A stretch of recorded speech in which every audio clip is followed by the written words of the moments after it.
একটা ইন্টেরিয়ার সহ দারুণ একটা 3 BHK এবং কমপ্লেক্সের মধ্যে, যে কমপ্লেক্সে 7টা ব্লক আছে এবং 160টা ফ্ল্যাট আছে, তার মধ্যে একটি ফ্ল্যাট আপনাদেরকে দেখাচ্ছি যেখানে 90% ইন্টেরিয়ার করাই রয়েছে।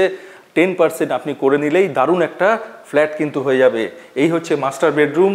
দেখুন ওপরে ফল সিলিং সহ, এখানে টিভি ইউনিট, এইদিকে কাভার্ড এরিয়া, সমস্ত কিছু রয়েছে। আর এই হচ্ছে আপনার অ্যাটাচ টয়লেট। অ্যাটাচ টয়লেট থেকে বাইরে বেরিয়েই ডান দিকে চলে যাব আমি। ডান দিকে গিয়েই পেয়ে যাচ্ছি খুব সুন্দর একটা ব্যালকনি, যেটা লিভিং কাম ডাইনিং এরিয়ার সাথে ব্যালকনি, সামনেই সুইমিং পুল ভিউ। আর এই হচ্ছে আপনার কিচেন। কিচেন থেকে জাস্ট বেরিয়ে আসলাম, এই হচ্ছে ডাইনিং স্পেস। ডাইনিং স্পেসটাকে আলাদা করে সেপারেট করার জন্য কত সুন্দর একটা ইন্টেরিয়ারের কাজ। এই হচ্ছে লিভিং স্পেস, ওপরে ফল সিলিং। আর আমি চলে যাব এই যে দুটো বেডরুম, এই বাঁদিকে একটা বেডরুম, এটা আছে ইস্ট সাইডে, আর এই হচ্ছে আরেকটা বেডরুম। এই বেডরুমটাতে দেখুন অলরেডি আপনার বেড রেডি আছে, এদিকে কাভার্ড এরিয়া, এখানে রয়েছে মিররের জায়গা, অর্থাৎ এটা ড্রেসিং টেবিল। আর এই হচ্ছে আপনার কমন ওয়াশরুম।